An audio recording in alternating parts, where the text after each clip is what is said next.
All right. Thank you, everybody, for attending this awesome webinar with Jason Servideo. There's been a lot of requests on, hey, this 4-day class coming up. Can I learn more about what exactly is being taught in that class? 4 days, obviously, that's a pretty intense curriculum. There's a lot of material that's covered. So Jason and I put this together for you so you have a good understanding of what that 4-day class entails, what you hopefully and your service advisors, your managers are going to learn, and most importantly, how it can truly, truly change your business in so many positive ways. It was literally the material that Jason had put together when working with Aspen Auto Clinic and helped us grow from $2.5 to $9.5 million in 2 short years. So with that, Jason, I will let you take it away. All right, thank you. Hello, everybody. I'm going to try to give you an overview of the 4-day class, like Greg said, and you'll have a little bit of an idea what you're in for. And we can also handle any questions at the end that you might have. So there's a lot of themes in the class, and I would say one of the key themes is not to be an order taker, but learn to actually sell.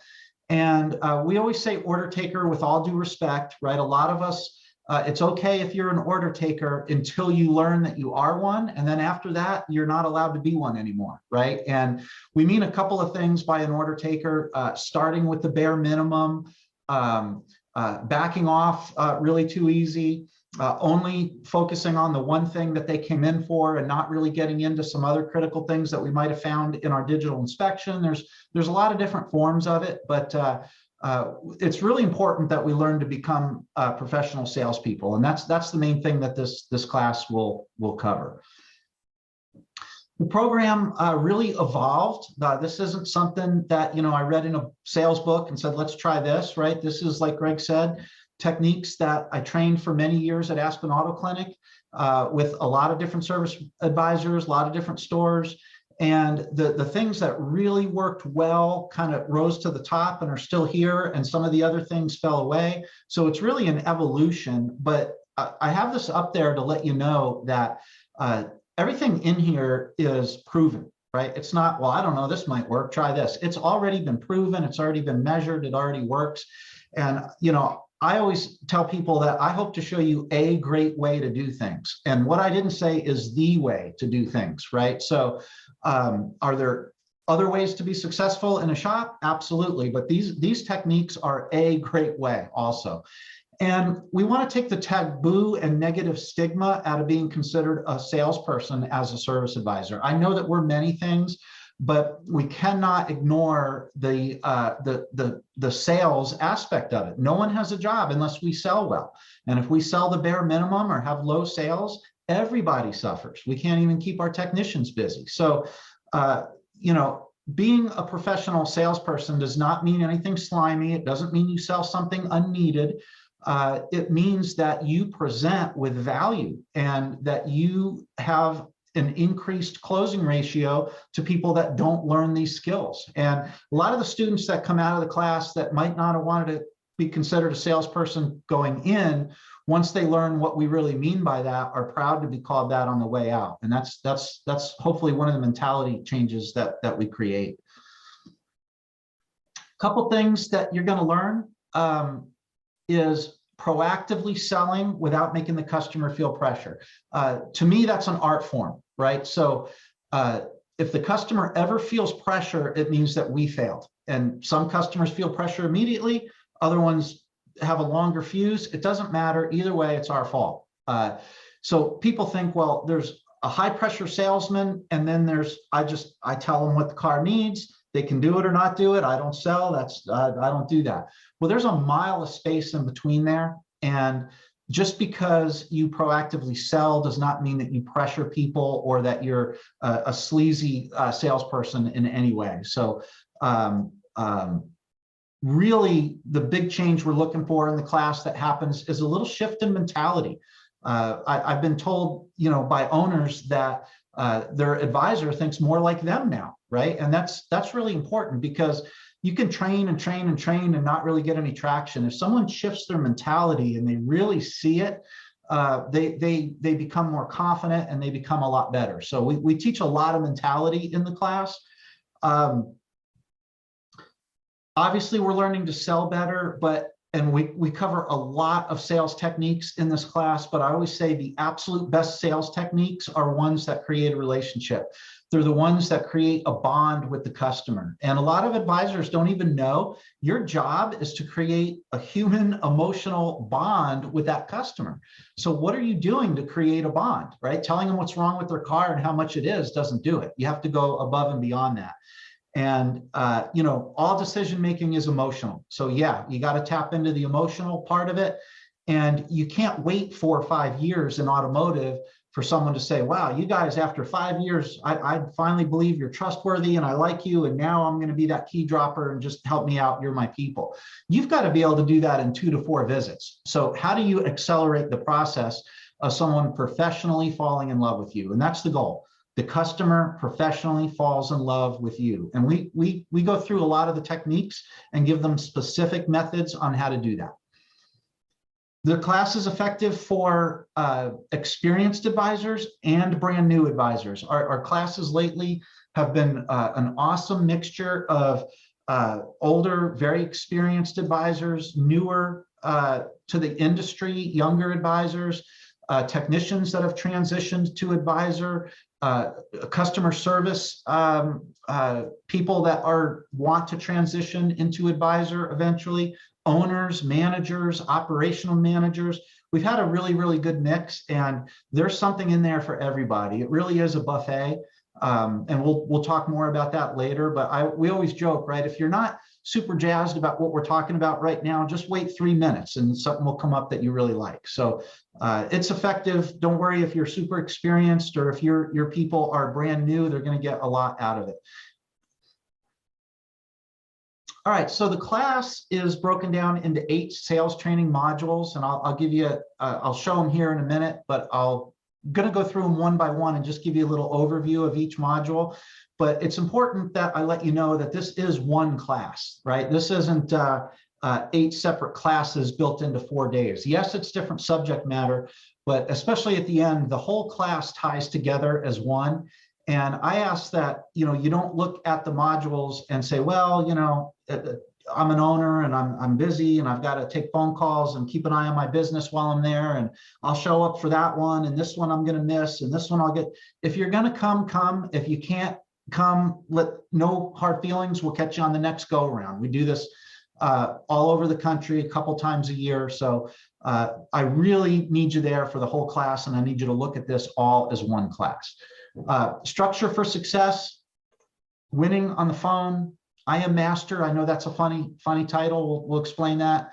The 5 missing parts of the sales presentation, becoming a professional communicator. That's a big one. Mastering diagnostic sales, increasing your ARO through superior sales techniques, and the no process. And those are approximate time lengths for each module. Every class is different. Sometimes they're very interactive because people are really participate a lot. Sometimes people sit on their hands a little bit, and I encourage them to speak up. It is an interactive class, but it's hard to predict the exact amount of time, but those are pretty close. And we spread that out over 4 days. It goes fast. It's also a lot of fun. Structure for success. We start to talk about convenience, right? And a lot of times we introduce a concept and then we get deeper into it later. But this is really, how convenient do you feel, right? I always say, forget about how convenient you actually are for a minute. How convenient do you feel when the customer calls you? Do you feel rigid and hard to do business with and unwilling and not flexible? Or do you feel flexible, like you're trying to move mountains and that you're convenient and easy to deal with? That's really important. If you put an emphasis on convenience, you can charge more. We proved that at Aspen Auto Clinic. Had a higher labor rate than the dealer going all the way back to 2010, but we blew out the convenience factor, right? We had loaner cars. We had multiple shuttle drivers. We had the ability to say, is now a good time to come in, right? We blew out the convenience factor. And almost makes the price an afterthought for people when you do that.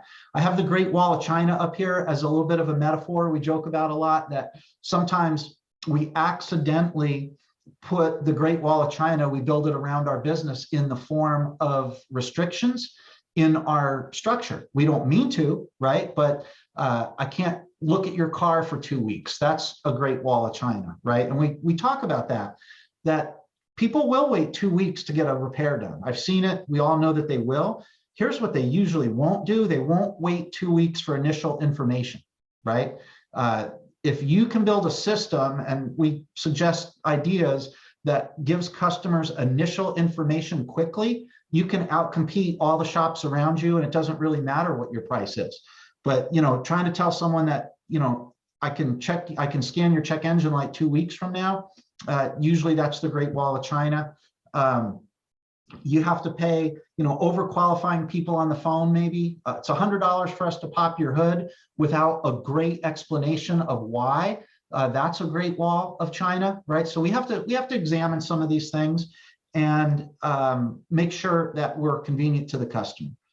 Another big part of this class is converting oil change customers to actual repair customers that meet your ARO goals, right?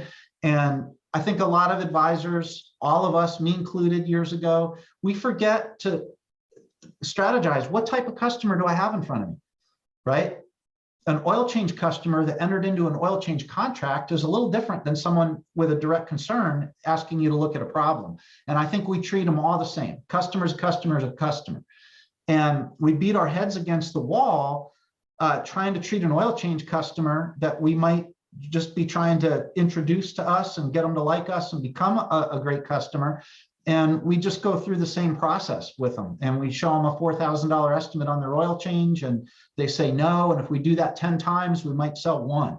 And it frustrates the technicians, the advisors. And no one ever teaches anyone, here's how you take an oil change customer and become their family's full-time mechanic. Here's the language, here's the techniques, here's how to know and measure if it's happening. Because once you get someone to accept that, okay, you're my mechanic now, it gets very easy to sell off the inspection. So that's a big part of it. And we give them good language on how to do it. And when I say good language, I don't really believe in a lot of scripts.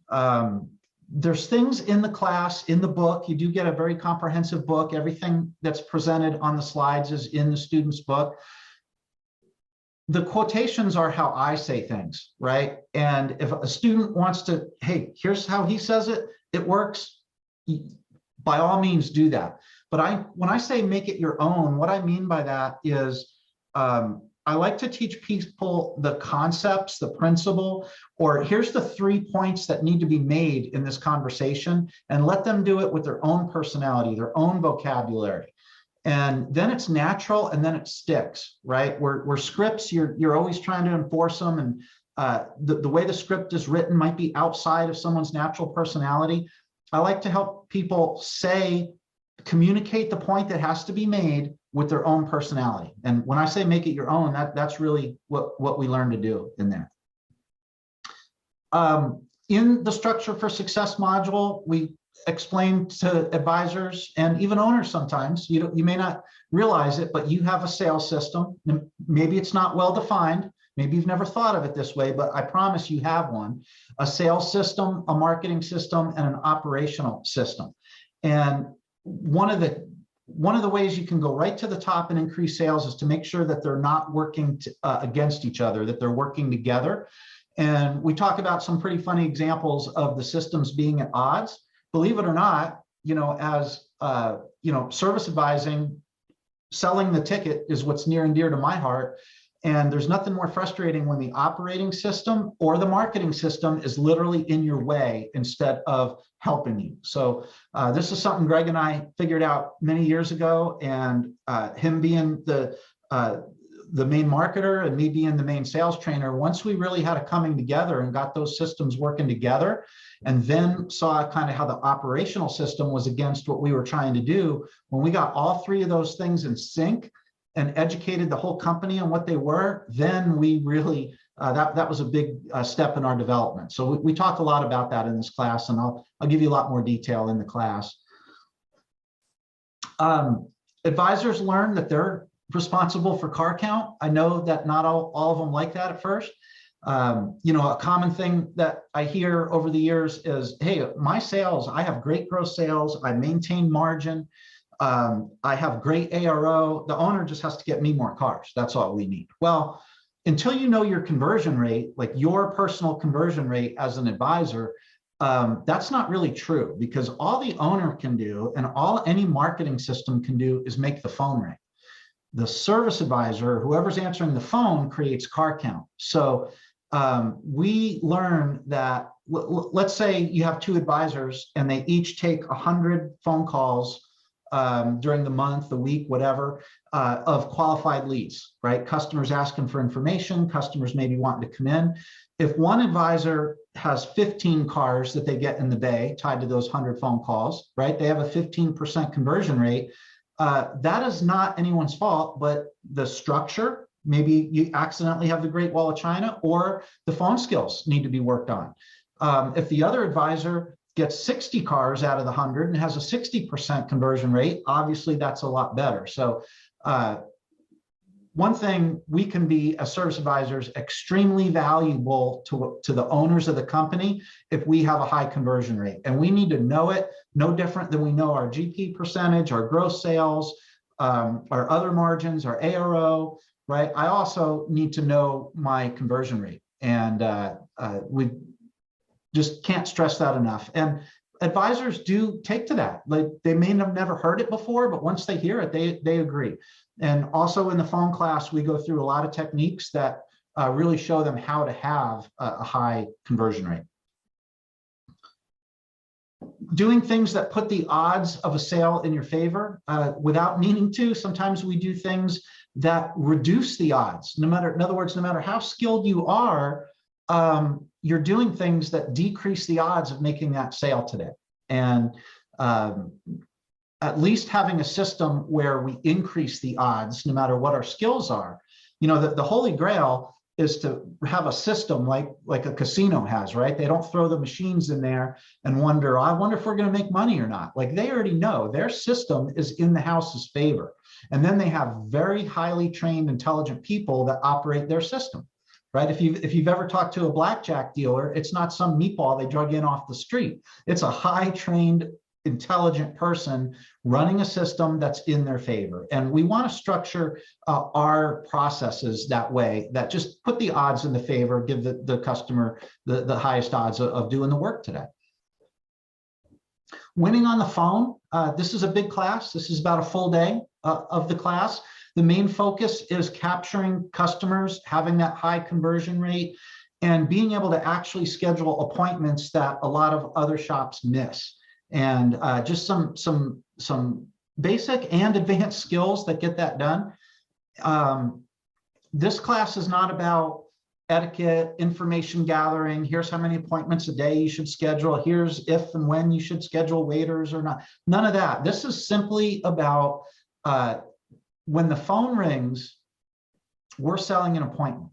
And we either sold it or we didn't. Right? There can be a lot of excuses, but when that phone call ends, when that customer called us, you either sold an appointment, got it scheduled, or you didn't.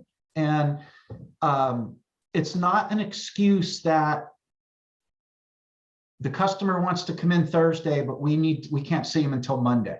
You still have to speak to that customer in a way where you don't lose them and they agree to schedule on Monday. So we obviously nowadays that's really, really relevant. So we talk about skills that produce that. Definitely a very different mentality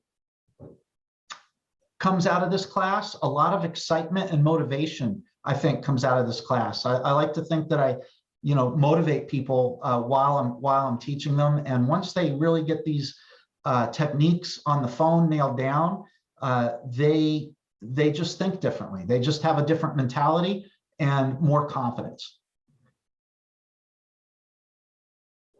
I believe that you should go through this class before you spend more money on marketing. I know a lot of people love to spend money on marketing, but think about it. If you have a car count issue, or you're adding a shop, or you're wanting to add a third to your sales in your current large shop, whatever it is, just throwing marketing dollars into a phone training system, a structure that produces 25% close rate on an appointment is a very expensive way to do it, right? It's a lot less expensive to get that conversion rate up to 60 or 70%, and the skills that it takes and learning the language that takes.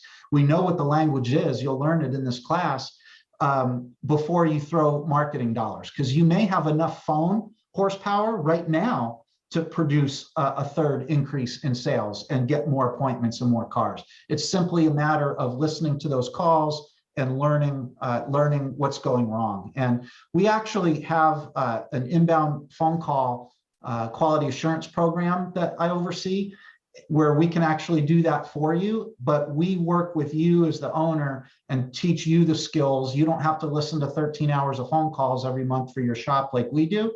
I give you an executive summary and some training, but that can really help you nail down your conversion rate also.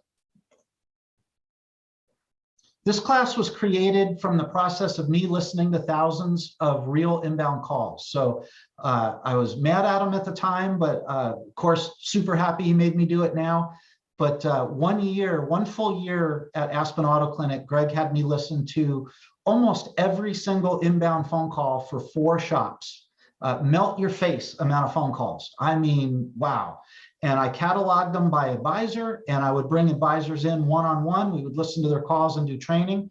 And that's how we got our conversion rate up to 80% and allowed Aspen to spend a little bit less on marketing and maximize the phone that, you know, we were already paying for. And advisors don't always realize that, you know, a new customer calling, that phone call, as soon as you pick up that receiver, it actually has a monetary value, right? It might have cost the owner $200 to produce that phone call. What kind of effort are we giving the owner for his $200, right? So once we realize there's a monetary phone call, there's a monetary value, advisors automatically put more effort into that. But this class, the things that I learned not to do and that actually worked were built from the year of listening to those phone calls. All right, some of the key skills, the big one, right? We spent a lot of time on this, how to not quote a price over the phone. It is not hard and requires no skills to not quote a repair price over the phone. It is very, very easy. The art form, the skill, is to do it without upsetting the customer, because as many of you know, when they want a price on something, no matter how outrageous it is, and you won't give it to them, they can go right to guns. They can go from 1 to 10 and get really upset. You absolutely cannot do that. You've got to learn how to not quote the price, but not upset the customer, and without and then have them actually excited to come in and be in a good mood, not a rattlesnake when they finally come in. So one of the hardest things to teach people is that, but we give them 2 or 3 methods. One of them will fit within their personality. And a lot of people come out of the class way less afraid of price shoppers, right? I always say, you know, why do we complain about all the price shoppers? We're professionals. Let's master our profession. This is the real deal. You want to mess around being an advisor, or you want to be the best of the best? If I know I'm going to get a ton of price calls all day, I'm going to become better at the conversation than the customer, right? And if we're professionals and we practice and we learn skills, we can worry about it less, again, leading to more confidence. So that's a big part of the class. How to read between the lines. We have to remember that what a customer asks is not necessarily what they need to know. Before we get upset at customers, I always tell people, you got to remember that we sell a service that people don't know how to buy, right? Where's the class in high school that says, here's how to choose the proper shop or mechanic for your family and your needs? It doesn't exist. People go through their lives and they know what they don't want. They remember their negative experiences. So by the time they call you, they're very defensive. So if you don't know how to shop for a product, you might ask all the wrong questions, right? We just have to understand that. And then avoiding pitfall questions. A pitfall question is a very short, simple answer that a customer asks that seems like it requires a short, they ask a short, simple question. It seems like we should provide a short, simple answer, and it leads to the end of the call. And simply learning what a pitfall question is and the techniques to deal with them can increase your conversion rate right now as a shop. And we go through 5 or 6 common ones. I'll give you an example. And I think advisors get lost and they think that their job is to provide information, and that's not their job. Their job is to create a bond with the customer, be memorable, and make that customer curious to want to come meet you and come into the shop. But a common pitfall question is a customer might call and say, yeah, what time do you guys close tonight? And the advisor would say, our hours are 8 to 6, Monday through Friday. And the customer would say, oh, all right, well, thanks a lot. Bye-bye. Bye-bye now. And then hang up the phone, right? Well, the first thing that happens is the advisor is like, how good was I? Boss, who's better at me than this? Who's better than this than me? The phone rang. I answered it promptly. The customer had a question. I knew the answer. I gave it clearly. I was friendly. Aren't I good?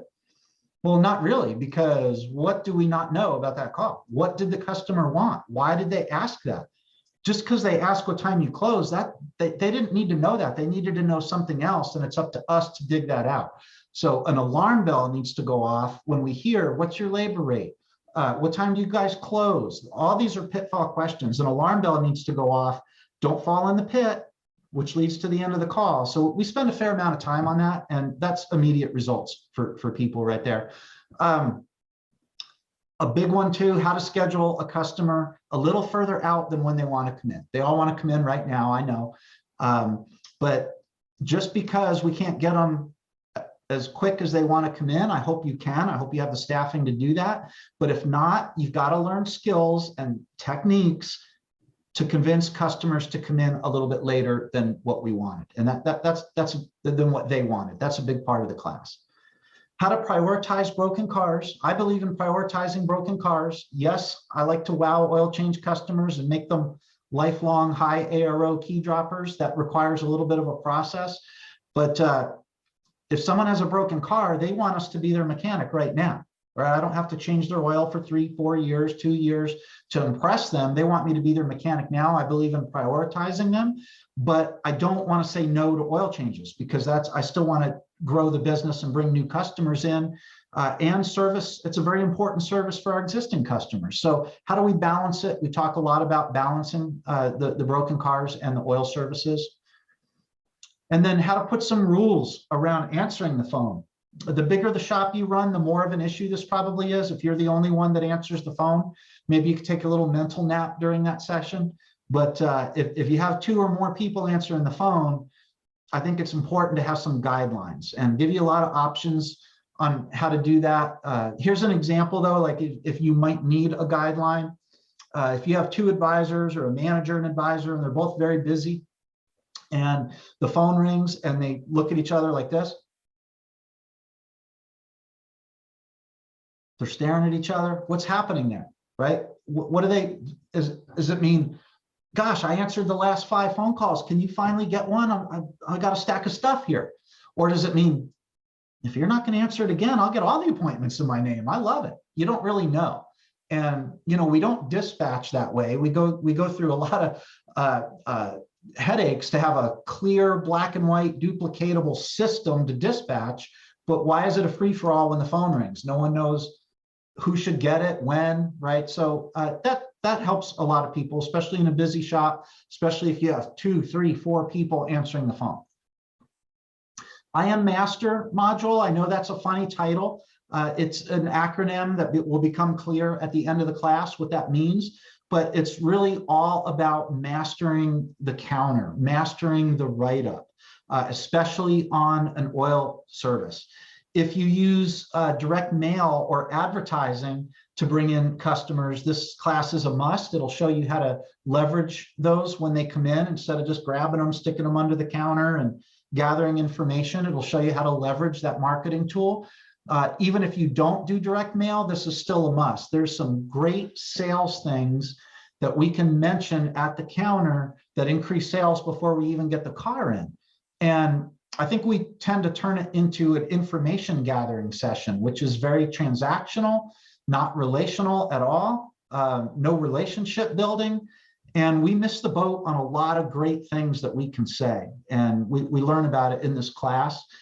Some advanced techniques for sure that relate to speaking to the customer while writing up the job. Some great things to ask that create conversations. And, you know, I do not teach high pressure sales, but that doesn't mean you're not allowed to not sell, right? So automotive service advising might be the only sales industry I know of that we're not required to create conversations about other important goods and services that we offer that the customer may not know about. And I don't care if you sell any of them, but how do you, with no pressure, create a conversation about the merits of maybe doing a fuel injection service, or the merits of doing a more thorough paid inspection instead of a courtesy inspection, the merits of checking the alignment today, the merits of putting a set of wiper blades on the car today. All important things, the merits of balancing the tires, not just rotating them. How do we create a conversation in a zero pressure way that make the customer inquisitive, that increase the odds that they want to do some of those? That's the nuanced skills that we learn in this class. Know if you're what needs to be accomplished, if you're accomplishing it, and if it's sticking, right? What effect are we having on the customer? There's some keys they give us that we can actually know if we're getting through and accomplishing something, some body language that we learn about that everybody really likes.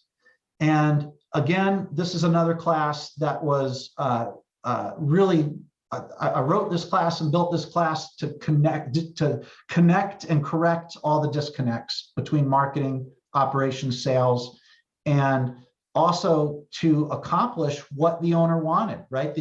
A lot of times, you know, Greg, I want this, this, and this very specifically in my business, and I would write the how, right? So this is what we want. This is how we're going to accomplish it. This class will deliver the how on some of those upsales to oil services.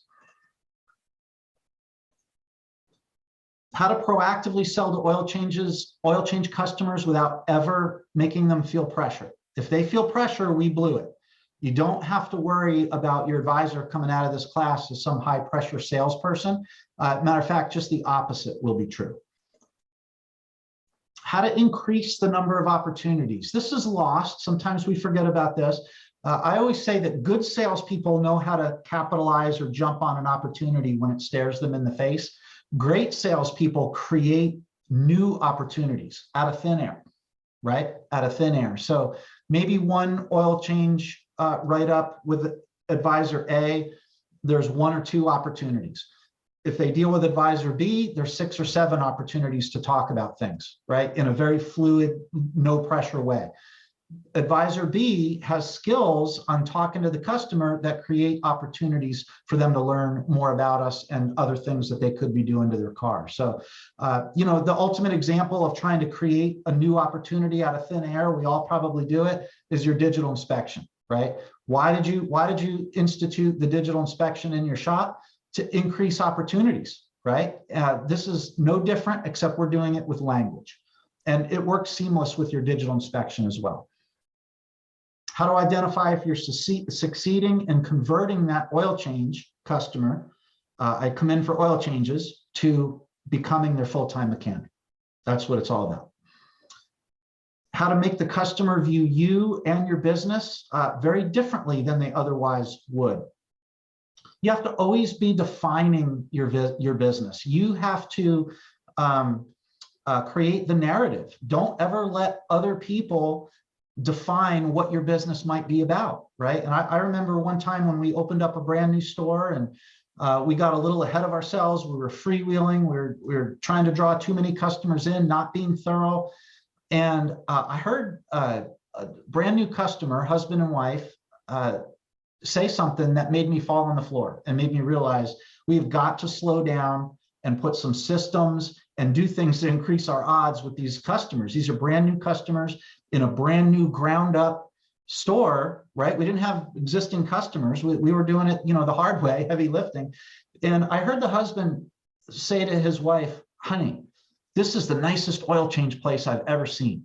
We are so done with Jiffy Lube. And our Aspen Auto Clinic's beautiful, right? The waiting room, top notch, but they thought we were an oil change place.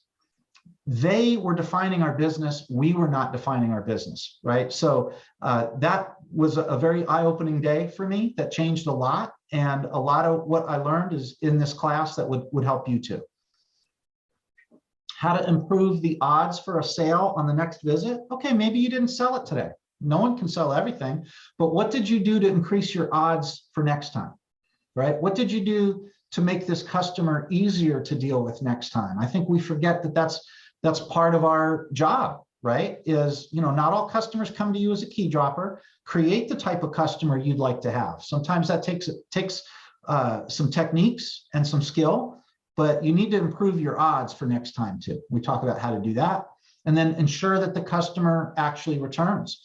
We don't want to have to spend marketing dollars every single time we want that same customer to come in. So once they come in, how are they part of our flock? What makes them absolutely want to come back in a very easy way? And we talk about how to do that. The 5 missing steps of the sales presentation. This is a fun class. This is a short class, but really powerful. One of my favorite classes because it is so simple, but it really moves the needle for people. And don't be a caveman. What I have that just means don't do unrefined sales presentations, right? I hear it a lot. Your rack and pinion's leaking. It's $3,000. I can't have it done till next week. Right? That's a caveman sales pitch, right? We can do better than that. So, don't just explain the job like everyone else does. Learn to actually sell. Why should you do it with me today at that price? Okay, that's selling. So we talk about that. Learn techniques that make the automotive technical knowledge aspect of the job less important to the customer. I already think it's pretty unimportant to most customers, right? If you have an enthusiast, he's so into his BMW, he loves it, he'll let you know. He needs more technical knowledge. But the average customer, we tend to give more than they need. They're just kind of waiting for us to get through it because we think that's the only reason someone would value us is all our automotive technical knowledge. And I think that's a pitfall a lot of advisors fall into. The technicians need to be valued for their automotive technical knowledge, right? We're going to be valued for other things, and I share that with them. Learn sales techniques that are very common in other industries and completely missing in ours. If you were to go into another professional sales industry, there's things that you would learn on day one that they just would not let you deal with customers until you knew, that we literally never learn. And some of them are very, very simple and you're like, oh yeah, duh, right? And other things are a little advanced, but you've got to learn them, right? And they're simple. It's just a matter of making them habit.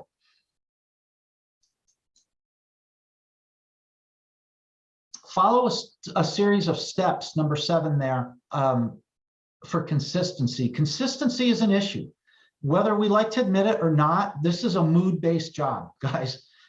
It's a mood-based job. And we can fight that, and there's things that we can do to fix that. But we all know when we're in a great mood on Friday afternoon, it's almost the weekend, we can't miss. Everyone we talk to, we sell everything. On Monday morning at 7 o'clock, when we're still kind of tired, maybe we don't do as good of a job. Learning to follow a series of steps for consistency can help with that. And the things that are in this class, I do listening audits, right? I literally like to listen to how the advisor is speaking to the customer, the technician, the manager, everybody. And I believe all the answers are in fixing our conversations. And if these things happen every single time, I know we're going to have great ARO. I know we're not going to have 0 tickets. I know our sales are going to go up. So some of the things that we cover in number 8 there, preparing the customer. Don't just start talking to someone. Make sure they're ready to listen. Talk about what's good about the car. Very missing, right? I'm sure a lot of you would agree. I do an exercise in the class. I ask people, right, hey, how many of you tell the customer what's good about the car before getting into what it needs? And everyone says yes. No one's ever told me no. Oh, I don't do that. No one's ever said it. Yeah, I do it. Yeah, we do it. And then when I actually listen to them do it, here's how they do it. They'll say something like, okay, so everything else looks good for the most part, but you need and then they get right into everything the car needs. And then it's all about the bad. That's not what I'm talking about. I'm talking about making it pop, making it a big part of the conversation, mentioning the good things in a specific way that make people feel good. And we break it down in that class, and I give them techniques on how to do that. Consult with the customer and customize recommendations for their lives. We spend a fair amount of time on that. This is relational selling. This is truly being a consultant, not a salesman. Don't tell me what my car needs and how much it is. I can go to any shop in the country and they can say, here's what's wrong with your car, here's how much it is. That's transactional, right? Tell me why I need it. Tell me why you prioritize this more important than that, and put your recommendations in the order that you did based on how I use the car, based on my life, based on my priorities. That will take you to the promised land on ARO and selling. In order to do that, you have to ask the customer some questions. You can't go into it and not know anything about them, right? So learning which questions to ask, how to use the information, and how to convert your sales presentation into what you need, not what the car needs, is a big game changer for people. And we introduced that concept in this class. Maximize, close, sell, right? Those are three things. Maximize, close, resell, excuse me. Maximization is simply, not selling the bare minimum. Address the broken part as a system. Unless the whole system is perfect and it just needs a water pump, then that's absolutely okay. But that's rarely the case, right? We have a pristine, perfect cooling system. It just needs a water pump and a gallon of coolant and they're good. Well, if that's your starting point, that's order taking, right? And the best thing to remember is your first advice needs to be your best advice. So my first advice, maybe you can't afford it. Maybe it's to get a healthy cooling system in this car and you can't afford my first best advice. It's okay. Now we're going to go to my second best advice. Might cost a little less. And if you can't afford my second best advice, we're going to simply move on to our third best advice. But your third best advice, you better never lead with that, right? So we kind of learned how to do that. That's maximization. If you end with the bare minimum, that's simply working with your customer, as we all should, and being that advocate and that advisor. Just don't lead with it. Closing, I could talk about that all day. That's extremely missing in our industry. If you're going to present a job, you have to close it, right?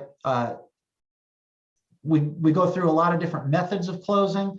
The most basic, simply asking for the business. Mr. Jones, can I go ahead and get started on that for you today? And then don't talk. But you've got to close. If you don't close now, a few things will increase your sales faster than learning to close everything that you present.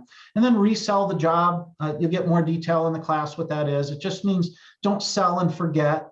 My dad used to tell me, they bought you, you better give them you, right? We're all out here kind of selling the parts and labor. They're also buying you. Don't be this wonderful, outgoing, helpful person selling and then just disappear. Right? You have to always be reselling. You have to always be giving a part of yourself even after the job is sold. And we introduce that here. Become a professional communicator.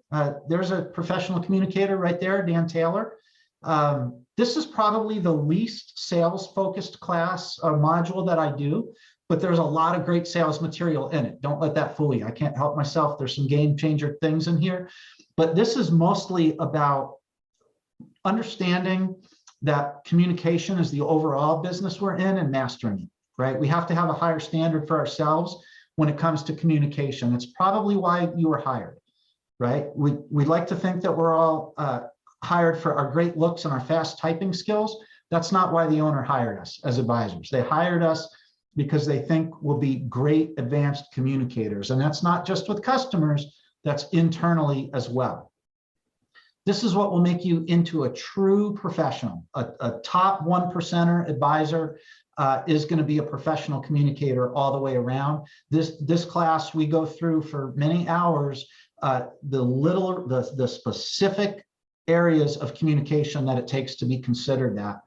And I always say great sales skills are not enough to be the best of the best, right? I've worked with some top-notch salespeople, almost as good as me. No, or even better than me, but they were so terrible at other things. They were so terrible at proactive communication. They were so terrible at communication with technicians that they didn't make it. So it's not enough just to be a great salesperson. You've got to be an advanced communicator. This is really what will separate you from the rest of the pack. You want to go to the top? Yes, learn all the sales things that we're going to learn how to create relationships with customers, learn how to be extremely valuable to the owner of the company, but learn how to be a professional communicator, and you'll separate yourself from everyone else and quickly be a top 1% advisor. Whose responsibility is it when an advisor and a technician are clashing and can't get along? This is a kind of funny example we talk about. I will let you know, if you don't know me, I promise you, I'm the biggest service advisor advocate you're ever going to meet. I advocate for them to the death. I really do, because they're the face of the business, and I just love to help them become the best. But they get a little mad at me when I tell them this, right? That crusty, hard to communicate with ATEC. If things aren't going well, it's your fault. But he, nope, it's your fault, because we were hired for our communication abilities, and the technician wasn't. And you want to teach communication skills to your technicians? I'm all about that. We should do that. But if you have a technician that's a great communicator, it's just bonus. It's not a requirement, right? The owner didn't interview the technician and say, wow, you're really a good communicator. You speak really well. You're going to be able to communicate really well with our advisors. Now, your technician, all your tools fit in that little tackle box, and you don't really know much about cars, but I want to hire you for your communication abilities. That doesn't happen, right? They were hired for their skill level to fix the car, period. And we have to learn that, okay, some personalities are harder to deal with. Let me try a different method. Let me try a different style, right? It's up to us. We have more responsibility to be able to communicate well with everybody. And we learn different ways to do that. Learning how to better communicate with technicians can take a little bit of time, but once you do it, once you learn the things in this class and do them, makes your job a lot easier. And really, that's what drives me, is to make that job easier. If I can help everyone increase their paychecks, but also make the job more fun and a little easier, that's what motivates me. Learn proactive project management in this class. I believe that once you sell the job, you're the project manager. That means you're ultimately accountable. I know you're not working on the car. I know maybe you didn't even order the parts, but I used to say, if I sell a job to a customer, my face is on the job. Therefore, it has to be perfect, and I have to be involved. And I'm not going to be a jerk, but I am going to take leadership on the project. After I sell a work, it becomes a project, and there's a lot of moving pieces in the air, and I'm ultimately accountable. And proactive project management, for those of you that run bigger shops or multiple shop companies, this is a game changer. Once you teach people to take on this level of responsibility for each job, it allows you to manage more broadly and less micro. Really helped me at Aspen Auto Clinic with 6 shops at the time. Learn how to thoroughly impress your customer after the job is sold. Again, that's another thing that we covered in another module. A big measuring stick is, what mood are people in when they leave your business after their whole experience, right? Are they, oh man, woe is my life, another $1,000 on the stupid car, I can't catch a break. Like, how do they feel after everything is done, right? And we can't just sell the job and cash them out. We've got to do some other things that give them a warm, fuzzy feeling about our business before, during, and of course, most importantly, after we work on the car. So we talk about how to do that. This should say Mastering Diagnostic Sales. That's the name of the class. This is a very short class, but extremely powerful. This class, I'll just give you a quick overview, has been really successful for me to help young, inexperienced advisors get up and running selling diagnostics and the associated repair, because that's sometimes one of the last things they get good at, right? They get good at selling a black and white repair, but because they don't feel like they have a lot of technical knowledge, they struggle with even what is a diagnostic? Why do we charge so much for it? What if they don't want to do it? They really struggle. And literally in this hour-and-a-half module, we can get very inexperienced people up and running. I've had customer service people that have said, gosh, after that class, I'd like to try to sell a diagnostic, right? It becomes a little bit easy. It's pretty powerful. And it's not the only way, right? It's a great way. This class will first give a little bit of a different mentality of what a diagnostic is. You might be surprised at some advisors have a hard time defining it. So that's the first thing that we're going to do. The different mentality along with the skills, some very key wording. You can say it how you want, but some key sentences and wording that really set the narrative and frame what we're doing to the customer is very important and just leads to more confidence, which is what it's all about. They'll learn how to properly communicate with the technician. A lot of times our issue with diagnostic sales, whether it be selling the diagnostic testing specifically or what the diagnostic testing is going to require to fix the car, is a breakdown of communication with the technician, right? And the subtitle of this class is not navigating the minefield, because I'm sure a lot of you guys know that I can sell diagnostics in one way where my customer just loves me and the technician wants to take me out back and punch me in the head, right? I can sell it another way where the technician loves me and the customer is furious. So the minefield is keeping them both happy as an advisor and also doing right by the shop. So we learn that. And then probably the most important thing is how to keep a back door open. What I mean by a back door is you can't sell, the oxygen sensor, the mass airflow sensor, the coolant temp sensor, whatever it is, as an end all be all, right? The diagnostic is over and now you need a coolant temp sensor and that's guaranteed to fix the car. Well, if it doesn't, you're terrified to call the customer back. You probably won't, and you'll eat it, right? So learning how to properly leave a back door open, but not leaving it open wrong. You can leave it open wrong and scare the customer away. So we go through a lot of specifics on how to do that, and everybody loves that. One of the second to the last module is a big one, increasing your average repair order through superior sales techniques. This is all about personal ARO. This is about having high ARO on your specific jobs. This isn't really about systems or structure. This is about how you speak to customers, right? Great things to say to make sure you have great ARO. This is where it all comes together. A lot of the concepts that we introduced, a lot of the things we just talked about in a general way in other modules, we really get more in the weeds on here. We go into more detail, talk about more specific language, and really hopefully try to ingrain a lot of it. Whether you're doing a loss leader oil change, whether you have a coupon out, whether you don't do oil changes at all, whether you measure your ARO, however, it just doesn't matter. It's about having high ARO, right? And I hate getting into that discussion because I know a lot of people measure their ARO differently. Like I've literally talked to shops that brag about their ARO is way bigger than everyone else's, and then only to learn that they don't count oil changes because that's marketing. Or, well, that customer didn't buy anything. That's a zero ticket, so it doesn't go into ARO. No, every single ticket from the day, if it got turned into an invoice, if it got turned into a work order, it goes in, and you can have dynamite ARO using these sales techniques, even if that's the case. This class is probably the most powerful. It really brings everything together, key concepts, phrases that solve most of the service advisors' problems when they meet resistance.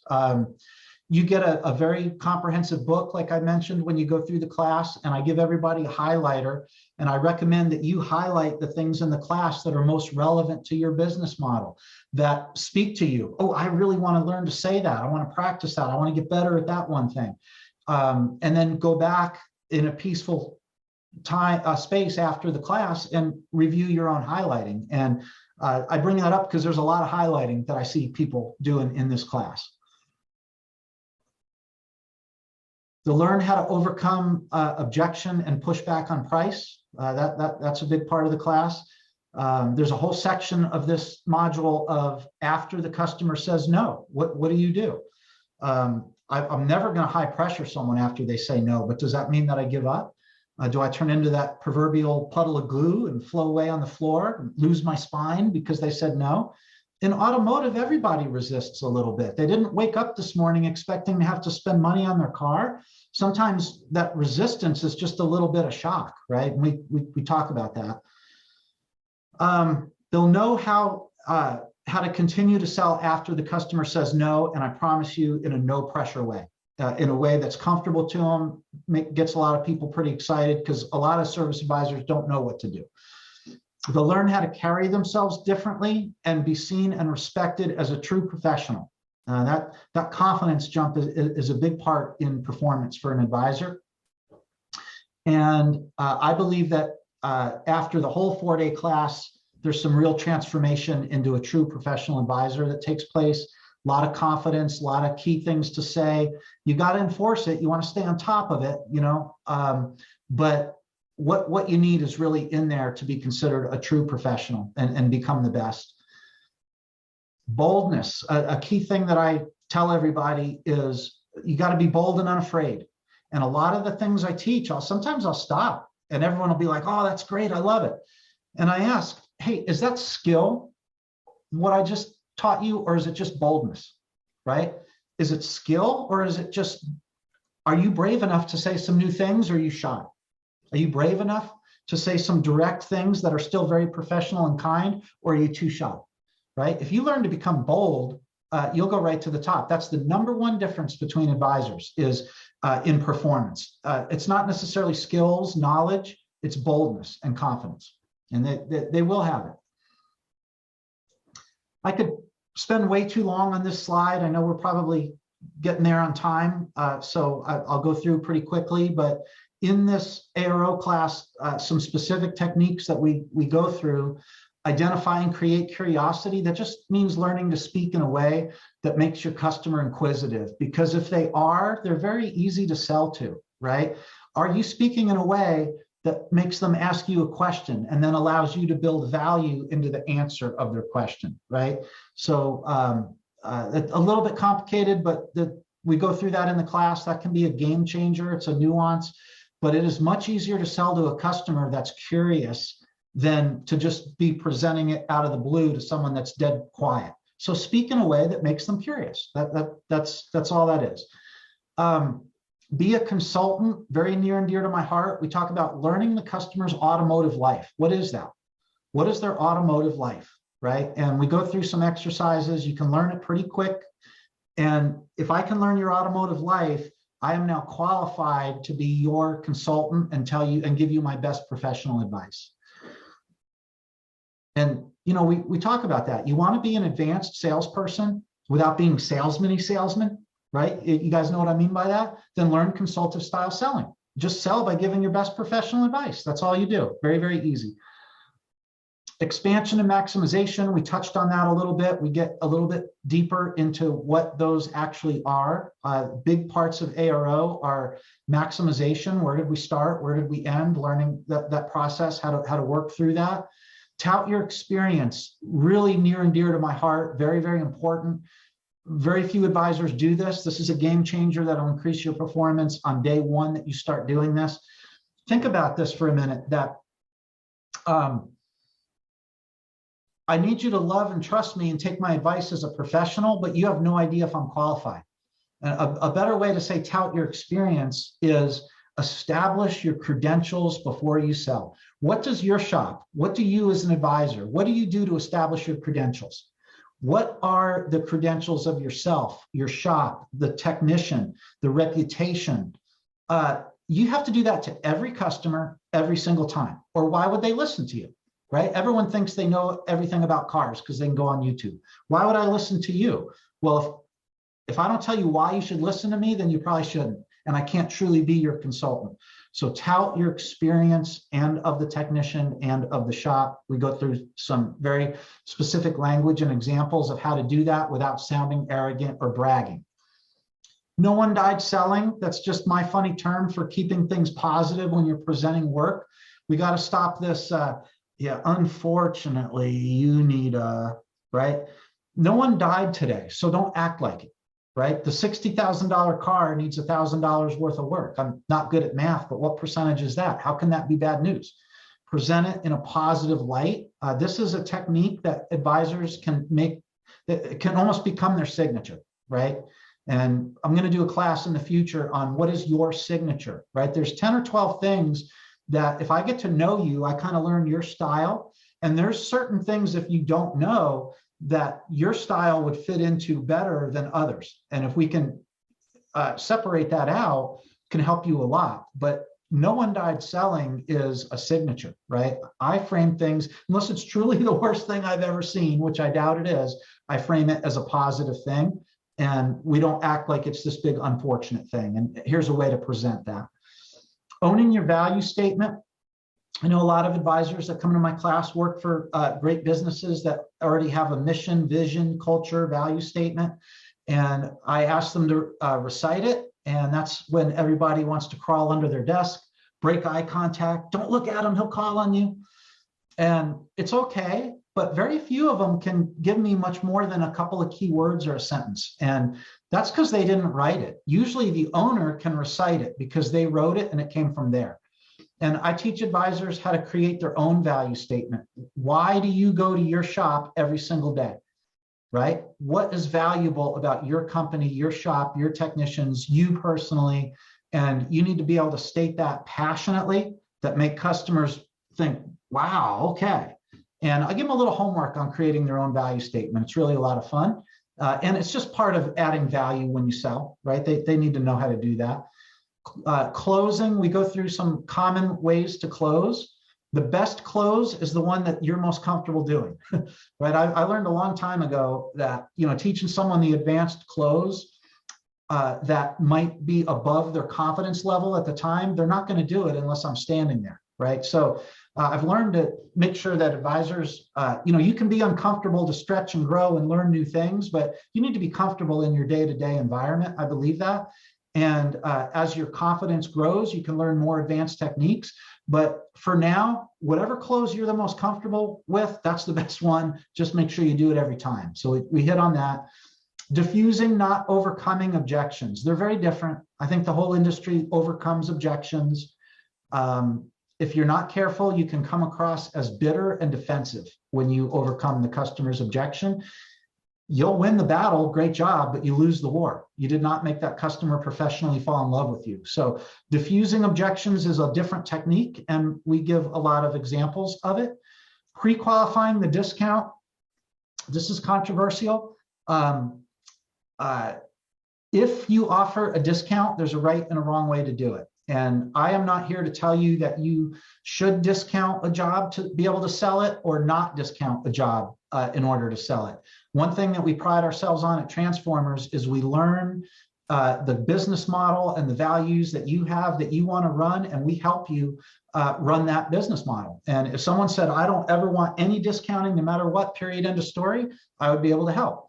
If someone told me, I want to allow my guys, as long as they still maintain margin under certain circumstances to offer a little discount to save a job, I can help you with that too. So if your shop is allowed to offer a discount, there's a very specific way that will increase the odds of selling it, because just throwing a discount out there can still not sell the job, and it can mess up the advisor to where they start doing it all the time. So following the pre-qualification process of a discount is extremely important if you're going to do it.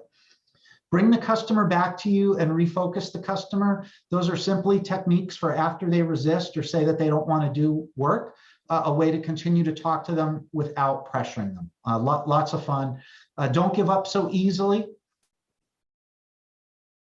Most of us don't give up easily in life. Why do we give up so easily on a sale? Why do we give up so easily at work?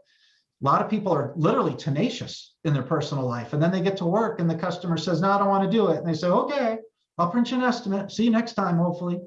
Why did you give up so easily when you wouldn't normally do that? Do you truly want the sale? And if you do, go for it. Here's techniques on how to continue to talk without pressuring them. All we want that customer to do is reconsider their own logic. I'm not convincing them of anything. I want them to re-examine the logic that they're using to say no. And if it still makes sense to them, no hard feelings. But a lot of times we can make them think a little bit differently. The second opinion objection and the check with my spouse objection, those are just very common objections that we hear that we handle 3/4 of the way properly, but there's some next level nuances that can really help with that. an important thing to know is, when someone says they want a second opinion, we tend to treat that like they want to get other price comparisons or estimates, and those are very different objections. Handling them different and having a little alarm bell go off in our mind of how to deal with those. Holding the customer accountable, extremely important. How many times can someone come in for an inexpensive oil service and a free inspection and never do any work? Do you have a defined limit? Is it 2 times? Is it 5 times? Is it 10 times? Is it 20 times? I think we'd all agree there's some limit. At some point, someone has to be able to professionally, kindly hold the customer accountable for their behavior, right? We can't be taken advantage of. We have to protect our technicians from being taken advantage of. They're not on the counter to defend themselves. And there's ways to speak to a customer to hold them accountable that are not rude, that don't create a bad review. But, if any of you are dealing with, hey, the guy comes in 3 times for inspections, and every time he comes back, there's shiny new parts under the car, he's going somewhere else for the work. Well, someone has to hold him accountable for that and talk to him. So we talk about doing that. And then finally, defensive customers.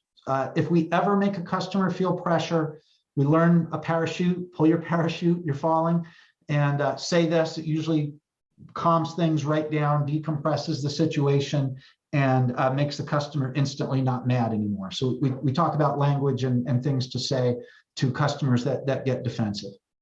Fun class, big class. Finally, the no process. This is only about an hour, mainly for managers and owners, but a lot of the advisors I deal with eventually become managers or owners, so we should teach it to everybody. But basically, you have a sales process when the customer says yes. You have a process in place, right? Things initiate, things kick in. You need that when they say no also. Like, what do we do when a customer says no? Is there anything else that we can do? This teaches very specific proven techniques to capture lost sales, to eliminate 0 tickets, right? If you're bringing a car in, doing an estimate, maybe they don't want to do it on something important. We're going to systematize on how the manager or the person with the highest level of authority should call them back. And it's not terrifying. It's not high pressure. This is literally an SOP on when to do it, how to do it, what language to use. And usually this increases our relationship with the customer. Sometimes they really appreciate the manager calling back. And a lot of times they don't tell the advisor the real reason they're saying no, but they will tell a person with higher authority, right? So this just talks about that a little bit. And it teaches the manager very clearly, like I said, in SOP form on how to do this. Most of them get comfortable with it pretty quick. And it has the potential to massively increase gross sales. I don't know if you ever measure 0 tickets. It can be rewarding or terrifying. If you don't have any 0 tickets, you don't need the no process. If you have a fair amount of 0 tickets every week, you might really want to look into doing this, because someone's going to do that work. Just because it's not you doesn't mean they're not doing the work. So what is the other shop going to do to get the work, right? So before you give up, initiating the no process can really help. It did for us. There is a follow-up training program. I won't get too far into it. I know I'm probably maybe taking a little bit more time than I asked for here, but we get in the class, it's 4 days. It is a ton of information in a compressed amount of time, not always the best for retention. If you like the class and you want your advisor to really hone in and just be more competent and consistent on using these skills, then there's a 1-year follow-up training program that we do, and it will solidify all the skills from the class. The live class is a prerequisite. You do need to come to that first, otherwise you'd be lost in the follow-up training. But I took 105 techniques that we talk about in the class and broke them up into role play video scenarios. The advisors have to do selfie videos with the help of a software program of the techniques. And those 105 video submissions are broken up by month and take place over the course of a year. They receive an instructional video of me asking them, giving them a little bit of a lesson, a refresher on the technique, and asking them to perform a very specific skill. Before they record themselves, they've got some resources. There's a video of me doing the role play. if they want just an example, there's a leaderboard, which is other students in the program that I've blessed that I think are so good that I've promoted them to the leaderboard. And all the videos are private between us. It's me and another certified Transformers coach named Hannah Kennedy. And the videos are private between you guys and us. Unless they go on the leaderboard, then everyone in the system can see them. It's kind of an honor to be in the leaderboard, but we always ask permission. We don't just put it there. They have a copy of the book. If they lost the book from the class, it's in PDF form that they can open up the book and reread it. So there's some resources. And then they practice their video. Sometimes they have to do it 5-6 times before they can submit it. You can submit or retry your video, and most students have to do it 5 or 6 times before they make a good one. And in that time, they're role playing with themselves, right? Because the only other way to role play is in a group with your peers. And no matter how much someone says, oh yeah, I love that, deep down they don't, right? It's uncomfortable. They don't like it. This allows them to role play, which is the only way to really learn it, but do it by themselves and then get a professional coach's feedback on their video. We respond to every single one of their videos. So if a student turned in 5 videos that week, they're going to get 5 separate coaching critique videos back to them. Sometimes we grade it. You do get an overall score. Everyone's trying to get a top score. There is 3 levels of graduation. Everyone tries to get into that elite top score. We will still critique it, tell you what you did good, let you know what your score is. If it's perfect and great, we'll ask your permission to put it on the leaderboard. And a lot of times we just have to ask you to redo it. And I ask people in that program, don't take personal offense. It's part of the learning process. You don't do it perfect once, right? So sometimes we have to tell you it's a little bit off the mark and to resubmit it. So that's kind of how that program works. And just to solidify that, I really believe a lot of this class is about changing people's mentality, motivating them, and giving them confidence while they're learning, right? It's not just about, oh, they went to training, now they're good, right? We got to go beyond that. We got to inspire people, we got to motivate people, and we got to make sure that there has permanent change. And I think our class, compared to just about anyone else's class, really does accomplish that. If anyone has any questions on content, feel free to reach out to me. There's my email. I'd be happy to take any questions. I think this is a pretty thorough overview, so I hope you have a great idea of what you're in for if you come to the class. And I will turn it over to Greg from here. And Greg. All right, great overview, Jason. Fantastic job there. So as you can see, we've got a class coming up here. And Jason was very gracious to, even though we've got limited seating, to offer the folks here that attended this webinar a pretty hefty discount there. And so what you will want to do is write down that code. First part of your homework here, capital JSASC2022. You'll want to write that code down because I'm going to show you how to utilize it to capture that discount here in just a minute. So coming up, we got that amazing class, and it is live. It's in person. This is not a Zoom class. This is the real deal. It's like going to a concert. And then if you want to move to the next one here, we always get this question, right? It's an investment of time and it's an investment of money. And so, you know, just like anything in life, every investment it's a gamble of sorts. And so we actually ask people to make even a bigger gamble than maybe what you're thinking, because you're like, hey, I'm sold on this. I got an advisor I want to send to it. But we're actually going to ask you as the owner to come with your advisor or come before you send an advisor. And here's why. We've just learned this over training hundreds and hundreds and hundreds of service advisors through this program, is we always get much better results when the owner is involved, meaning that they know the material, they can hold people accountable, they can agree or disagree on all the material. Like Jason said earlier, it's a bit of a buffet. Not every shop owner wants every bit of what we teach to be part of their business model, and that is perfectly fine. We have people adapt 85% to 100%. Everybody says there's a ton in there.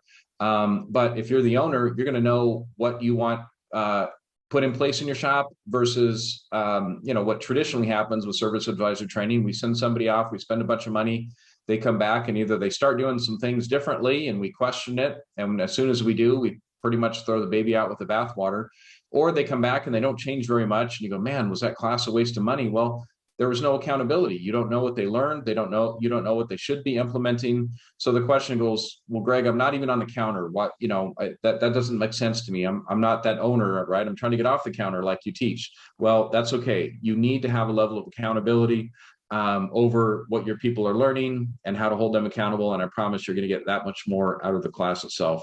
And so it is. Interject really quick, Greg. I'm sorry.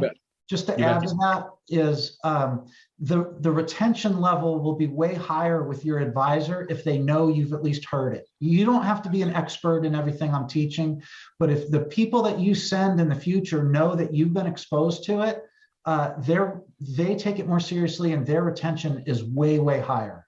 Proven it over and over the years. So. Yeah, we've it is a big investment. So it's an investment of money, it's an investment of time. But so the question is it going to be worth it?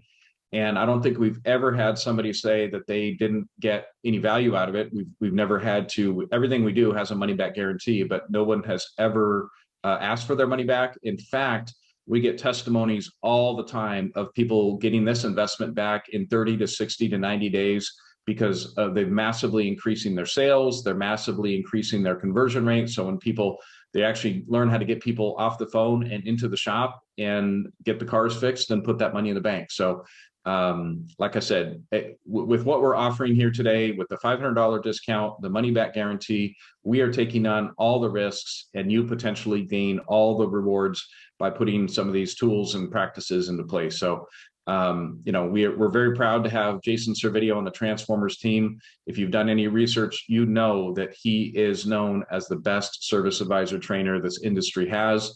And his programs just continue to get better and better and better. So hopefully this is something you want to be a part of. We do have limited seating in this upcoming course. And in fact, Jason, if I can ask you to stop sharing your screen there. I am going to share my screen and I'm going to show you how to get signed up here. So I'm going to move over and share my screen here. And Jason, can you see that okay? Our Institute page? Great. So this is just transformersinstitute.com. If you go over here and click on courses, you will, did it switch over for you guys? Mm-hmm. Saw that okay? You see courses up there, Jason? Yes. Okay, perfect. All right. So you'll see it's on the very top here, live service advisor training, talks a little bit more, really going through what Jason just did. Click on get started. And that'll load up there. And that coupon code I told you to write down, for those of you that didn't, it's capital JSASC 2022. You'll drop that in there, press apply. It'll bring this down to the $14.97. Fill out the information and you'll get a follow-up email and you are in the class and you'll get all the information on the dates, the hotel, everything that you'll need to know to get involved in that class. So again, just go to transformersinstitute.com, over to courses, and you'll scroll down and grab this page. You'll be able to get signed up for the class. As we said earlier, we do limit the amount of students in these classes. And so if this is something that you want to be a part of, you're going to want to grab that link right away and get signed up. And Jason, thanks for sharing your email address. There are some people that say, hey, I've got this situation, that situation. What do you think about that? He'll be able to share that as well. So thank you so much for watching this webinar. And we hope to see you at our next service advisor class and really begin changing how we do business and helping transform the industry for the better. Thank you so much.